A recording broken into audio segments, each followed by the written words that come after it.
Good morning. Welcome to Navy Pier. I can't tell you how great it feels to finally say those words.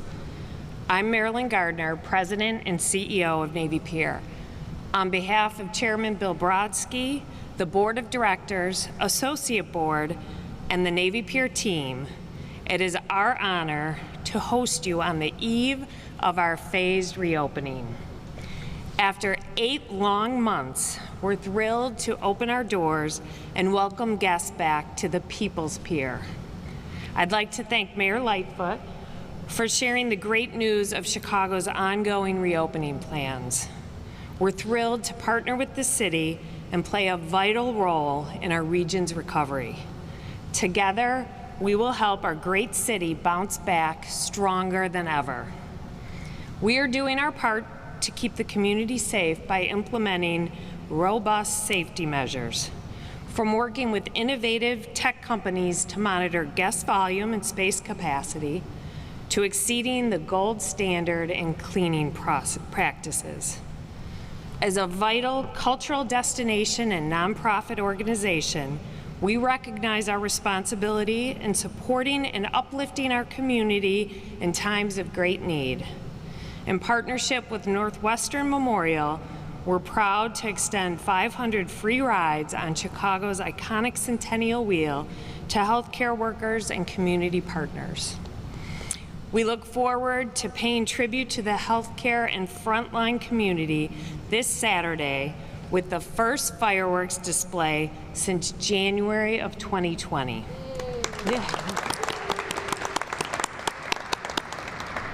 This is one of many celebrations to come as we make great strides toward recovery together. I'd now like to welcome the mayor to share the city's plans for this encouraging step forward. Thank you.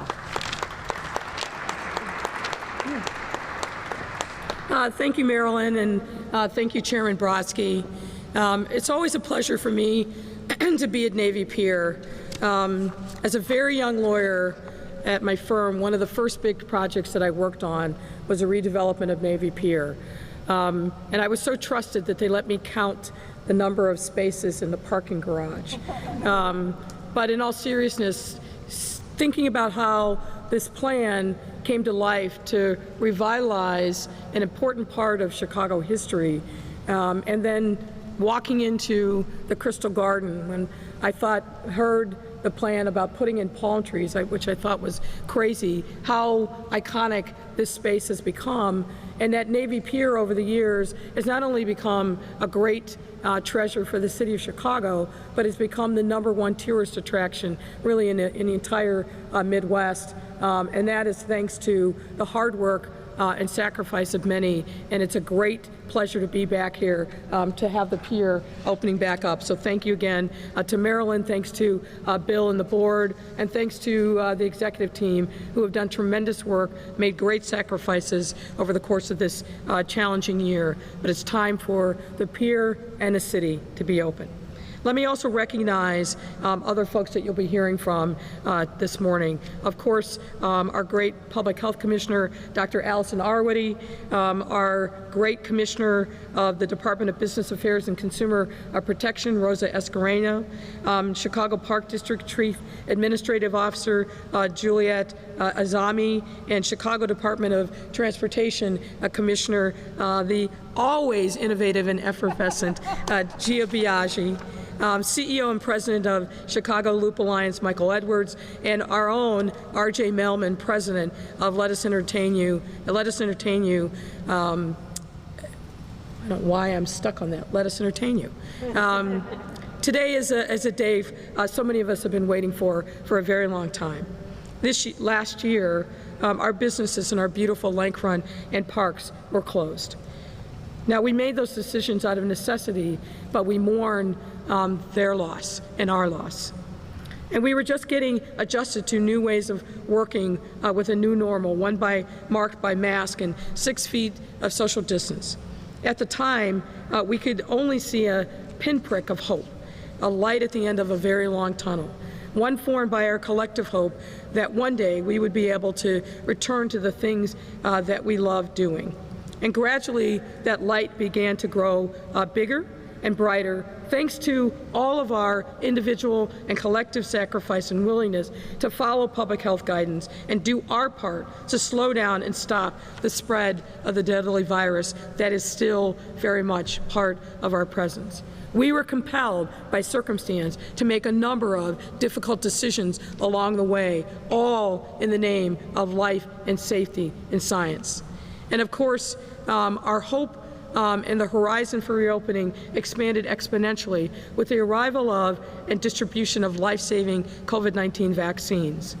It's a gross understatement to say that this past year has tested us all in unimaginable ways. But nonetheless, we all persisted because we had to. And even when times were tough and the end wasn't nearly in sight. And that persistence has been rewarded. We were able to open outdoor dining. We were able to bring our beloved sports teams back on the field in front of fans. And we were able to reopen our beautiful lakefront. And now I'm thrilled to announce that we are able to broadly loosen capacity restrictions across industries starting today, which allows us to welcome back fans to the United Center, reopen Navy Pier and our lakefront beaches, bring back the Windy City Smokeout, our iconic country music and barbecue festival, as well as a number of summer street festivals, and bring back several other beloved summer and fall activities thanks to our new Open Chicago initiative. Open Chicago is our latest step in our mission to safely and fully reopen our city by promoting economic activity and enhancing residents' quality of life by primarily doing three things. First, renewing residents, businesses, and tourists' hope and confidence in our city because they can see and experience the future that we've all been waiting for. Second, amplify the message that Chicago is safely open for business and play, and to make sure that our long-term planners, our hotels, our tourists, tourism folks, and our restaurants are able to see the future and plan ahead, particularly for those events that have a long lead time. And third, support cross-promotion of Chicago's events and programs. One of the things that we've heard over and over again from our business community, and particularly from our tourism and hospitality folks, is they want to see us create more opportunities for them to be included in the promotion of the city, and we have heard them, and we will be doing just that. As you can tell by the number of leaders who are here with us today, this initiative is the result of a lot of hard work and expertise of individuals and organizations across the city, community, and corporate sectors. With their collaboration, Open Chicago will include public space activations and events, venue reopenings, expanded outdoor dining and business, and return to work efforts. Though more details about these provisions will be revealed in future announcements, today's Open Chicago kickoff will focus on the diverse summer and fall programming we have in store.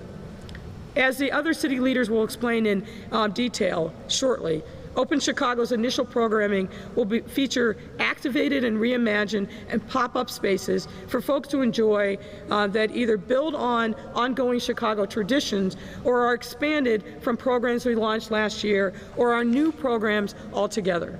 This includes activated spaces such as Night Out in the Parks and Streets festivals, reimagined spaces such as shared streets, neighborhood plazas, and Alfresco dining plazas to support outdoor dining, business and dining, outdoor entertainment, business and dining, and pop-up spaces such as street festivals and Sundays on State Street, which will give folks ample space to enjoy and explore our city in a whole new way. This exciting announcement, as Dr. Arwady will explain in more detail, is of course supported by what we're seeing in the data. As many of you remember, we were seeing a troubling rise in our COVID numbers in March that caused our city to pause our cautious reopening plan. Since then, we've made significant progress in reversing this rise. And this, combined with the ongoing distribution of the vaccines, has allowed us to loosen phase 4 regulations comfortably to allow for higher capacity across industries, and as a result, to launch this great initiative, Open Chicago. These loosened phase 4 regulations will allow large indoor venues such as the United Center and places of worship to operate at 25% capacity. And as Commissioner Escarena will explain in more detail, will allow other industries to expand capacity in many ways that align with the state's guidelines. Furthermore, we were able to reveal our Chicago BRIS phase, which will allow us to continue expanding capacity in as soon as 2 weeks if our metrics continue to improve.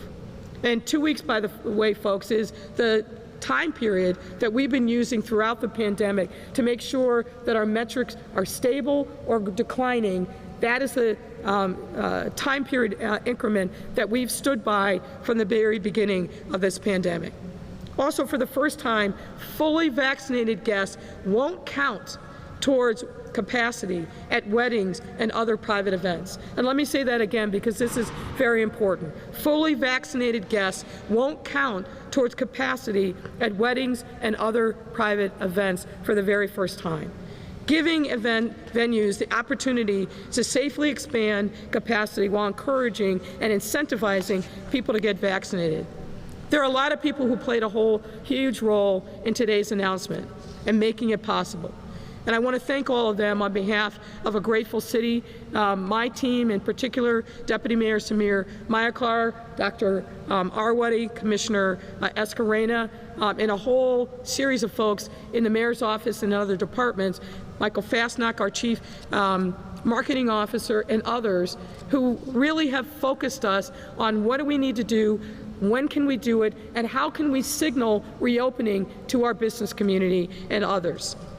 I also want to thank everyone who has cooperated in our city in our fight against COVID-19. That fight is by no means over, but it's important that we stay diligent. It's important that we continue to get the vaccine. We're now at a point where over 50% of adults in our city have received a first dose, a milestone that seems almost unreal when thinking about where we were this time last year. But more work to be done. We'd like to see that number increase exponentially, and we're going to keep working hard to get the message out so that that happens.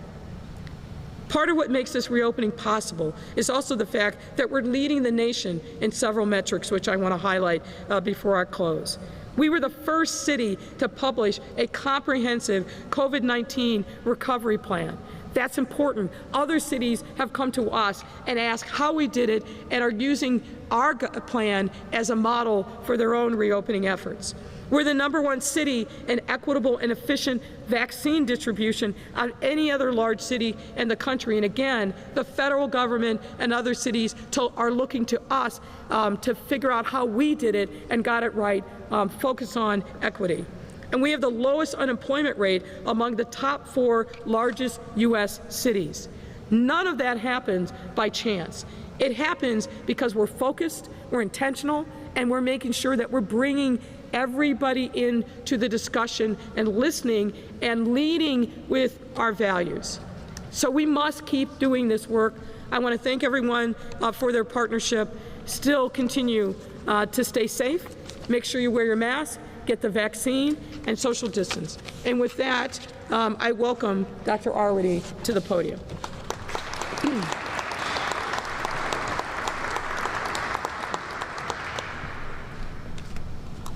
Thank you, Mayor.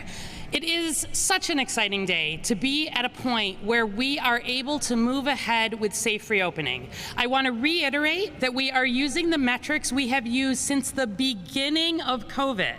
We've hit more than 14 days now of declining case numbers, positivity, and we've seen our hospitalizations and ICU numbers stabilize. And seeing those numbers go down or be stable is the ticket to reopening. This is happening, make no mistake, because people are getting vaccinated. So today, we're averaging 527 new cases every day in Chicago. That's still more than we want to see. We want that number under 400 and ideally under 200. But as long as it continues to decline with the other metrics stable, in 2 weeks, we'll turn that dial again and make even more steps toward reopening. We're at 4.7% positivity today. That's under the 5% that puts us at a lower risk. So things are heading the right way, but we are not done, and our ability to continue to move ahead is most dependent on people getting vaccinated. So we're all excited to get back to the Chicago we know and love. The quickest, easiest way to get there is talk to everybody you know and say, have you gotten that vaccine yet? And if not, let me help you. 312-746-4835. There's no wait, and we'll help you find a vaccine near you. Vaccines are free, they are fully available, and open to everybody over the age of 16. So if you want to travel with less hassle, get a vaccine. The travel order doesn't apply to you. You don't have to worry about quarantine. You don't have to worry about getting tested. You want to have a bigger wedding, which we've been hearing from a lot of you about. Make sure your guests get vaccinated and you can have a bigger wedding safely. You want to see even more fans at the United Center and at your favorite sporting event soon? Getting vaccinated is how we're going to keep turning that dial. So I'm absolutely thrilled, absolutely supportive of the move toward reopening. And with that, I will welcome up Rosa Escareno, the commissioner at BACP, to give some more details.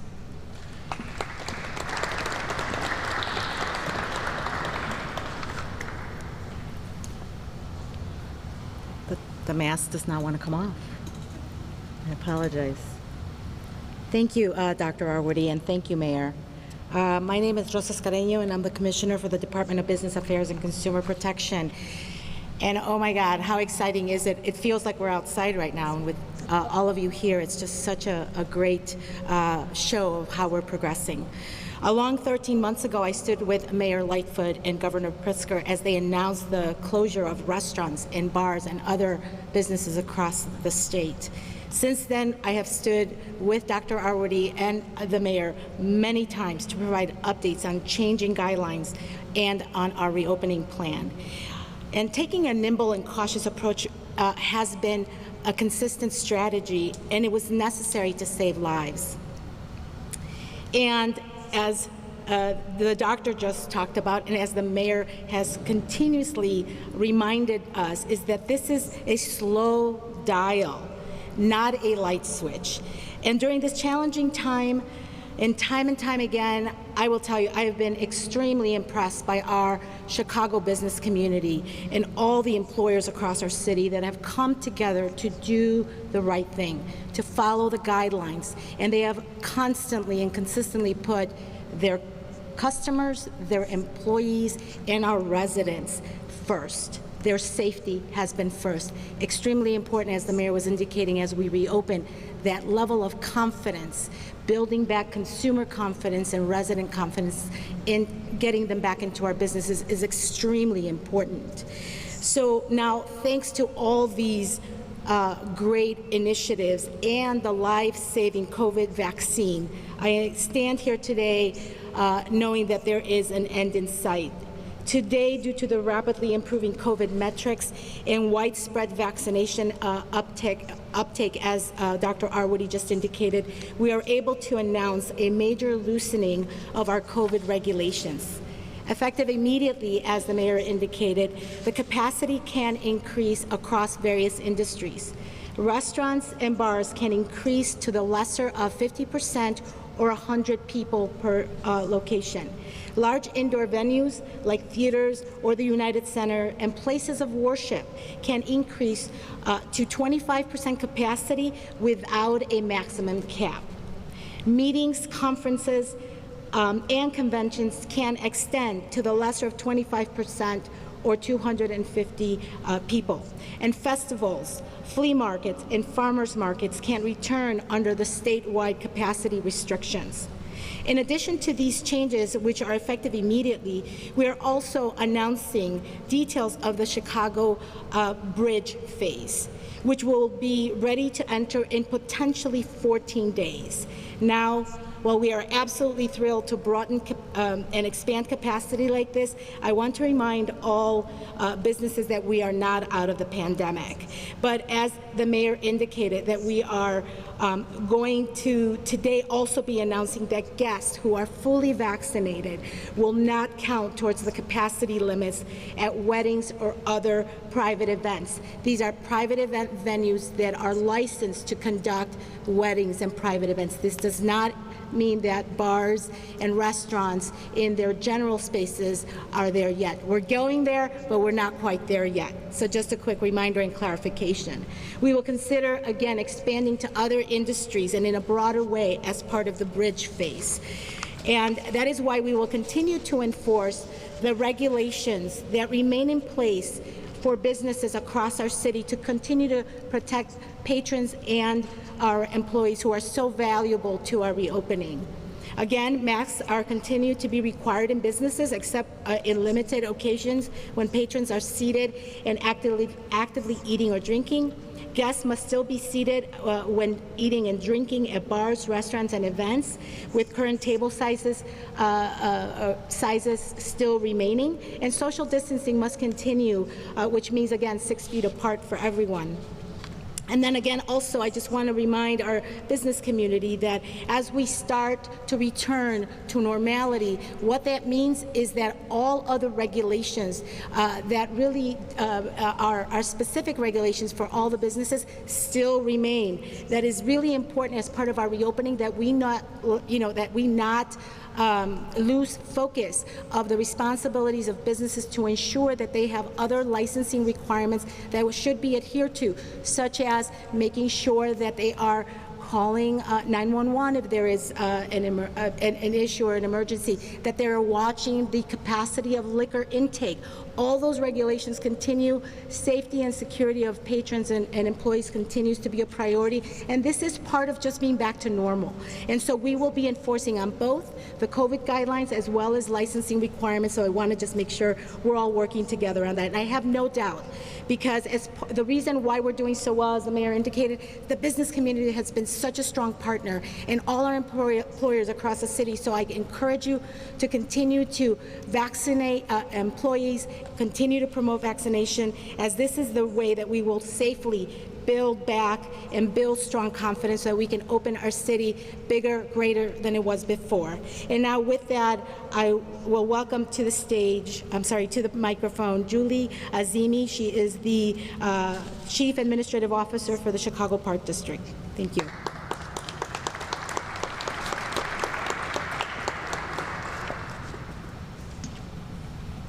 Thank you, Rosa. Good morning, everyone. Good morning. We're here at Navy Pier today on the eve of the reopening of one of the city's most popular destinations. The towering Centennial Wheel is gearing up, along with other attractions, to start welcoming back residents and tourists alike tomorrow. Soon, neighboring downtown attractions, including Maggie Daley Park and Buckingham Fountain, will also resume their daily summer activities. We are ready and eager to get back to enjoying summer outdoors with family, friends, and neighbors. Visitors have already rediscovered Chicago's lakefront upon its reopening in late February. It is important, however, that we follow the safety guidelines that will be part of these experiences for the immediate future, so that more of the events that we missed so much last year can safely return. Maggie Daley Park has already started welcoming back visitors to its Chicago-themed miniature golf course and skating ribbon, and on May 28th, will open up additional amenities such as the climbing wall and bungee. For the past 6 years, the Chicago Park District has teamed up with ComEd to celebrate the start of summer by turning on Buckingham Fountain as part of the annual Switch On Summer event. For the first time in over a year, a ComEd contest winner will once again revive Buckingham Fountain with the flip of a switch at the premier summer kickoff event. More details are available at comed.com/switchonsummer. Earlier this month, we welcomed back fans to Soldier Field for Chicago Fire soccer games, and in the coming weeks, the stadium will also host other events such as the popular drive-in movies and performances. Summer outdoor activities will span the city and revive neighborhood parks as well this summer. After a night-in season, it's time to return to night out in the parks and rediscover the outdoor activities that make summer in Chicago memorable. The launch of the 9th season of Night Out in the Parks this summer will reconnect diverse audiences with more than 100 of Chicago's talented artists and organizations. Chicago Parks will host more than 350 outdoor cultural events in all of Chicago's 77 community areas. From hip-hop to folkloric dance, new arts partners like Mad Rhythms and Open Architecture, Chicago's poetic platforms will join returning favorites like the Midnight Circus, deeply rooted dance, theater, and Chicago Philharmonic Society on stages and parks citywide. We invite everyone to make it a free Movie in the Parks night. Movie screens will shine bright at 100 park events starting July 6th at Oakdale Park. So in closing, mark your calendars now and plan to spend your summer in our parks. Thank you. Now I'd like to invite CDOT Commissioner Gio Biaggi to the microphone. Thank you, Juliet. How many times are you going to hear the word excited? You're going to hear it from me too. It's really amazing to be here talking about Open the City that we all love. Thank you, Mayor, and thank you to my fellow commissioners and everyone who's here today. So we learned a lot of lessons last year, and one of the most important ones was how valuable our open spaces, our public spaces, our Navy Pier Promenade, even our streets. And we learned that with some imagination and some thoughtful planning, that much of the space that we took for granted could be transformed into assets for people to gather safely, but also as a lifeline for businesses. Working with our city and community partners, we created shared streets and expanded outdoor dining, and these were real success stories. And this year, we're going to build on that success with this reopening in our Open Streets program. And we have the resources to support that through the Mayor's Chicago Works capital plan, as well as through the Federal CARES Act. So the Shared Streets program, that will be returning this year. This provides people with a little room to move out on the streets, right out their front door, a little more comfortable space to bike and roll and walk. And the 21 program is launching this spring. We had huge demand to start it back up, and we're really excited to roll that out. And we do it where there's community support. That's absolutely critical. We're also receiving $4 million in Community Development Block Grant funds, CDBG funds, that support that shared streets and other placemaking activities that we'll be doing all around the city. This is the first time that we've had dedicated funding for this kind of placemaking. That is absolutely a giant leap forward in our city. Outdoor dining, you've heard about it. Absolutely a hit, right? It was a hit, and it even continued through winter, maybe not in February when the drifts were this high, but it was a success, and it keeps rolling. And so far, we've already had over 154 extended permits or additional permits coming into the system, 154. And so we're getting more requests every week. And so building on that success, you probably heard us talk about Chicago Alfresco. And this is another great partnership with Choose Chicago, our city's tourist arm. We're doing a partnership with community-based organizations. It's dining-anchored placemaking in our streets that combines what we love about outdoor dining with events, with gathering, with coming together with your neighbors again. And it cultivates that sense of ownership, that activation, physical transformation of neighborhoods, as well as that economic activity that we know is so vital all across our city. So with Chicago Alfresco, we received dozens of applications from a lot of community organizations around the city. So over the next couple of weeks, you'll hear about some announcements about where those funds will be spent and these new activations that you can go visit. And then finally, we are very excited to talk about Sundays on State. And this is a creative placemaking program that was put together by the folks at the Loop Alliance. And this really encourages people to come back to the Loop. So starting on Sunday, July 11th, 3 blocks of State Street from Madison to Lake will be closed to cars and really transformed into this open street. So that'll happen on select Sundays throughout the summer. So this gives people a chance and the room and the reason to come back down to the Loop. There'll be arts and culture, there'll be active recreation, shopping, restaurants, that kind of thing. We can't give a big enough thanks for the folks at Loop Alliance, Michael Edwards and his team, who really stepped up and raised their hand and said, we want to partner on this great initiative. So we look forward to more partnerships like that, whether it's in the Loop or in neighborhoods around the city. So, there's a lot of things going on in the city. I'm excited that what we love so much about summer in Chicago is back. And I hope that you will walk or roll or ride your bike or take the CTA bus or the train to all these destinations that you can now go to, seeing everything we've got to offer this summer. So with that, I want to turn it over to RJ Melman from Let Us Entertain You.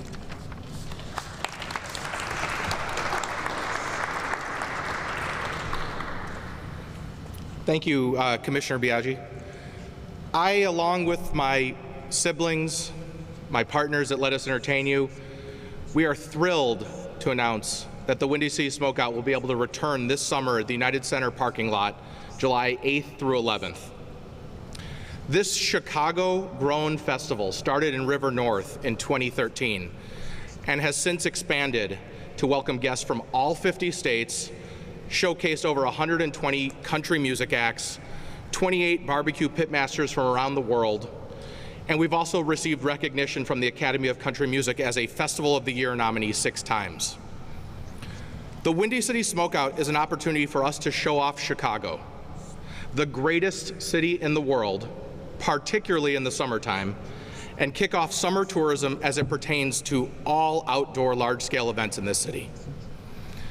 At Let Us Entertain You, we understand the significance of being the first major music festival to take place this summer in Chicago.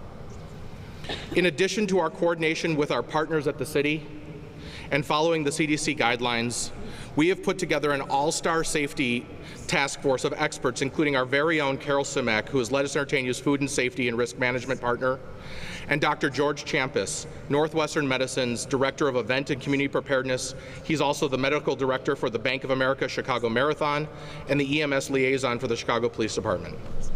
This is to ensure that we are taking all necessary precautions to provide a safe and fun environment for everyone attending.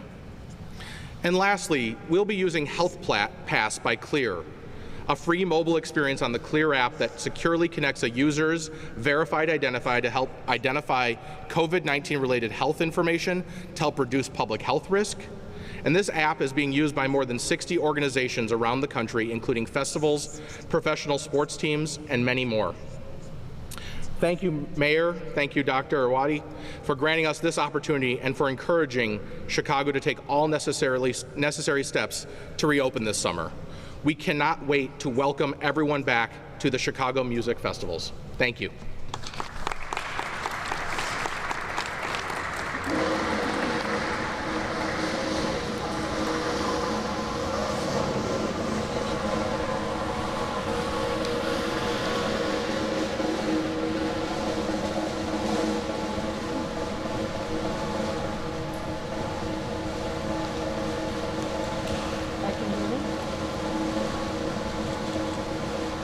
Chicago, let's reopen.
life is always good with a jazz band and brass band in it.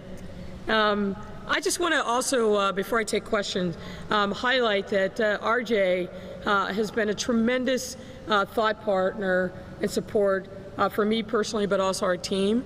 There are many in the industry, obviously, who care deeply about their business, but RJ cares deeply about Chicago. So I just want to say thank you, wherever he went. Thank you. Smart, thoughtful, and really comes up with, I think, very innovative ideas about what we can do to make sure that people know across the country that Chicago's back. So thank you so much. So with that, I'm happy to take any questions. And I know we threw a lot at you, so. Yeah, there is a lot. I'm wondering, you know, today we've also heard New York City is announcing July 1 as their total 100% reopening. Is Chicago going to look at that in more of 2-week increments? When might we get to the 100%? Well, I think given what we see right now in the metrics and the data, and I may invite Dr. Arity to come up and put a little finer point on it, we feel like we're moving in that trajectory. But I will also say that my approach, our approach, has been to be cautious and data-driven. And what we've seen too many times across the country and other places is this enthusiasm to reopen. We saw that a lot last summer, and people went to very high capacity levels only to have to shut everything back down very quickly. Now, we're in a different place than we were even last summer because we have the vaccine, but what I know from having talked to a lot of business leaders across the city and really across the country is what they want is some predictability. What they don't want is to have this expectation that they're going to get to a certain level only to see that have to be retrenched because the numbers, the cases, the hospitalizations surge. So we have been and will always continue to be cautious, but also communicating to the business community, particularly those folks who have a long lead time in planning for events like weddings. We want to be able to signal to them that we believe, we are confident in the direction that we're going so they can plan and be open. But as I said, I think we're on that path, but we're going to take this in smaller bite sizes to make sure that we really are on that path and don't see another surge that causes us to pause where businesses have relied upon what we're doing to their detriment. Doctor? Yeah, just putting a little bit of a finer point on what the mayor said. All along, we've been signaling a lot of confidence for this summer, and I feel that it's likely by this summer, if things continue the way they're going, and if we continue to see good vaccine uptake, that we will be at a place, right, where things can be open broadly. But I want to reiterate that we need folks to get vaccinated to be able to safely be able to be there. And you don't need to look any further than India to know that we are not done with COVID as a world. Low vaccination rates lead to the potential for trouble. And so we've been seeing thousands of Chicagoans every day getting vaccinated now. We see those numbers continue. We see our case numbers continue to go down. Every couple of weeks, we're going to be looking at this. And as things reopening, we're also looking to be as aligned with the state as possible so that there's less confusion as we move toward reopening. And there's been very good conversations there. So I'm feeling good that by this summer, you heard some of the timing of these big events are in July. That's not by accident, but that's presuming that we continue to build on the really good progress that we've seen to date. And based on everything we're seeing now, I'm confident about that. Maybe I missed it, but outdoor stadiums, will there be an increase in capacity at those outdoor stadium events? Yes.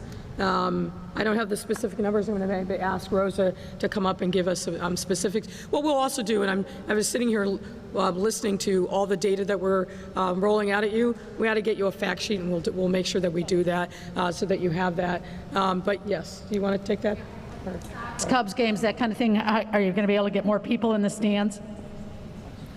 So I'm confident that if the numbers continue sort of over these next few phases, we will be able to expand that. The 25% capacity that we're at now is what we're the most open that we're able to be under current state guidelines as well, so we're working to be aligned there. Again, I'm confident if the numbers keep getting better, really just in the 2 weeks intervals to come here, we'll be able to continue to expand that. So nothing immediately? Nothing immediately related to further on outdoor. Really the big news today is about the ability to expand indoor spaces, which we had to pause because of the big surge that we had seen back in March and April.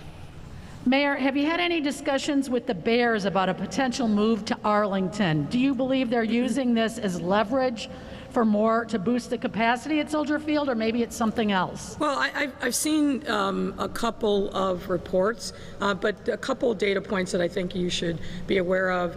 The Bears have a lease with Soldier Field till 2033, and the NFL doesn't let any teams break their leases. We have a good working relationship with the Bears. I was just on a call with senior leadership in the last 2 weeks. So there are things that they'd like to see differently at Soldier Field, and we want to do whatever we can to accommodate it. It's a great iconic site, but it's a challenging site, and I think it's incumbent upon us as a city to step up and look at ways in which we can make sure that the Bears fans, but also the Bears as an organization, have the best opportunities to maximize the fan experience and, of course, maximize revenue. So we're going to keep those conversations going. So that's where they are.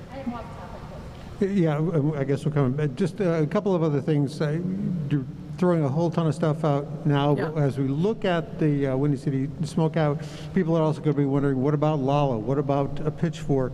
You're one of those guys that flips to the last chapter of the book to figure out what happened and who done it, right? You're presuming I'm reading books. So, you know, what I'm comfortable saying right now is obviously we're in conversations with the people who have big iconic events over the course of the summer. Those events take a lot of lead time. You can't just flip the switch and turn on something as big as Lala or some of the other big outdoor events. We've been in conversation with them for months. They're obviously closely monitoring where we are. And as I've tried to say many, many times, I believe that the summer of 2021 will look more like 19 than 20. And with our announcements today, I think we're signaling we feel very optimistic about what the summer is going to look like, including some big events. And that's as far as I'll go today. You'll have to hang with me and go chapter by chapter. I have some off topics too, but if you got it. Yeah, real quick. Yeah, I'm vaccinated too.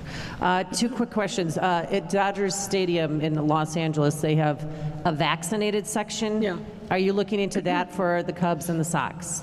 We have not had those discussions either with the Cubs or the Sox, but obviously we're interested in thinking creatively about ways in which we can incentivize people to get vaccination. So more to come on that, but we haven't had specific conversations with either team about that. Okay. I'm not an anti-vaxxer. In fact, I've helped people at my church and school get vaccinated and my kids. But a lot of people that cannot get vaccinated for religious reasons or because of allergies feel like you're creating 2 classes of citizens, a vaccinated class and an unvaccinated. So what rights will they have if they can't get vaccinated? Does that mean they can't have a large-scale wedding if their daughter gets married, or no, what's the deal? I don't think so. I mean, look, the reality is that there's all kinds of vaccinations, and they have been in the U.S. for 50, 60 years. So we've faced these challenges before. Some people, either, as you say, because of religious reasons or health reasons, can't get the vaccine. I think these vaccines are different than other kinds of vaccine. That's why we're really encouraging a widespread uptake. But we recognize that we're never going to get to 100%, but we're far from worrying about 100%. We've only got 50% of adults in Chicago vaccinated. We can and must do better than that to get to a place where people feel comfortable gathering. And that we can truly reopen in a way that I think we all really are craving. So we've got a lot more work to do. For the first time since vaccines started in December, They are readily available in lots of different places. You don't have to do the Hunger Games search for appointments. They're readily available.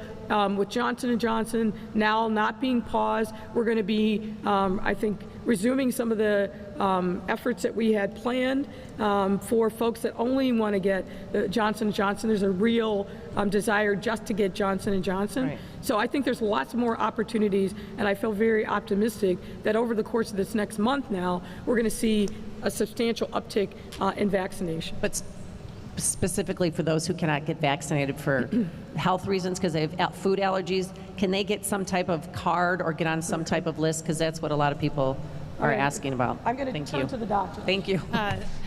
First, just to take one little point there, food allergies are not a contraindication to getting vaccinated. There's very few actual true medical reasons why someone cannot get vaccinated. But to your larger question, we're not saying that it's impossible for people to do things, right? It's not that people can't travel, for example, but if you are going to travel and you make the decision not to get vaccinated, there are requirements that remain in place related to quarantine, related to testing. I think increasingly, where we think about things that folks are going to want to do, where people make that choice to get vaccinated, it becomes easier because the risk is so much lower. I have almost no concern for gatherings of people if everybody is fully vaccinated. But if we're talking about large numbers of people gathering who are not vaccinated, the risk is still there, and it is still relatively high right now. And so for someone, if the daughter's getting married, we're not saying you can't get married, you can have the wedding, but there needs to be, some restrictions around those number of people.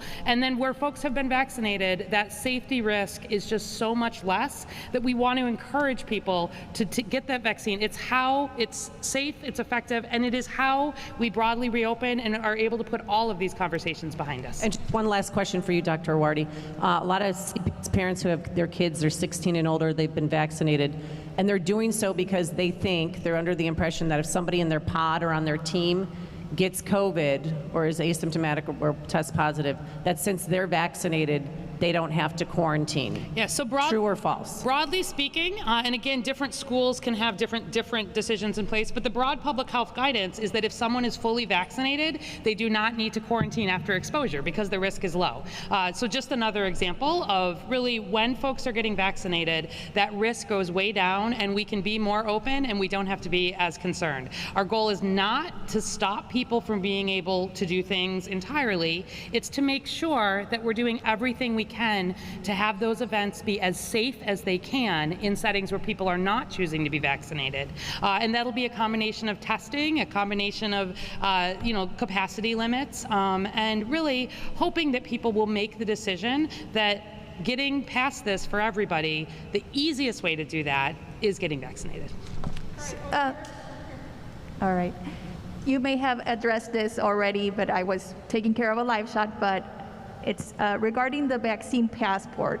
Is that still in the works for the city of Chicago, or, where is that at? There is no passport, but I'll let Dr. Hardy. So there was a lot of excitement about a comment that I made yesterday related to this Vax Pass idea that we are planning to use in the city of Chicago. But people took this to mean I am going to need to show that I have been vaccinated to get into any restaurant in Chicago. This is going to be a requirement. We are not talking about a vaccine passport here. The Vax Pass concept is to really have activities and events that are incentives for people who choose to get vaccinated. So we'll give some more details about this in May, but for example, there will be opportunities, neighborhood-based vaccination events, for example, that where people choose to get vaccinated, they'll have the opportunity to get tickets to a concert, for example, that is open to people who are vaccinated with not all of the requirements in place related to masking and social distancing, et cetera. So people went a long way with this around thinking that we were requiring a vaccine passport of some kind. We're not, but the vaccine is the path, is the way to be able to get back to fun activities. And we do think it's important, actually, especially for younger people, to provide some incentives and to provide some celebration around getting vaccinated. Yeah, go ahead, Marion. Yeah. Can we talk about Lakeshore Drive and the renaming? Yeah. And tell us about the Riverwalk concept. And is this a compromise? Is this it could be quite expensive, and a little more on that park idea as well. Yes, I'm very enthusiastic about the proposal that the team has put together. Look, it goes without saying that DeSable has not been properly recognized, in my view, as the founder of the city. We don't exist if he doesn't come set up a trading post with his wife, Kitty Hawa, who obviously helps him navigate with the Potawatomi tribe. And what we've done to date historically, in my view, is woefully inadequate. So the proposal is this. DeSable Park, which is, I think, just south of where we're sitting right now, was actually something that Harold Washington gave to the Park District in 1987. And that project has languished for all these years, in part because there was a lot of environmental remediation that needed to be done, tracing down who was responsible for it. Long story short, we're now in a position where we can actually turn this park into reality, and we've got the resources to make that happen. We will then connect up, both physically and thematically, that park with turning the Riverwalk into the DeSable Riverwalk. And there are going to be 3 iconic statues that will tell part of the story of DeSable and Kitty Hawa. I can't tell you what they look like because we are going to have an RFP and a competition by artists to design what that looks like. But they're going to be at the park, at the confluence, on Michigan Avenue, in one other location. And then this will also allow us to activate programming on a year-round basis to not only bring people to the Riverwalk and talk about the importance of DeSable, but really help our young people in particular learn about this important chapter in the history of Chicago around the tours and programming and so forth. So I'm very excited about the proposal that we pushed the team to come up with. We've just unveiled this this week to members of the City Council, and I'm hoping that one way or the other we're going to go forward with this plan, but I want the members of the council as well as the other stakeholders, some who care about the park, some who care mostly about honoring DeSable in an important way, to actually get an opportunity to see and hear the plan, and that's what I'm hoping actually happens today. And on the Alvarez shooting, COPA recommended yesterday of relieving the officer of his police powers. Superintendent Brown yesterday had not heard of that. What is your recommendation? Well, I don't have a recommendation. Number one, I respect the independence of COPA. I think they've got to do a better job of communicating with the superintendent. It shouldn't be that the press knows about something before the superintendent of police knows about something. So I think that's something, a communications issue that COPA absolutely has to solve.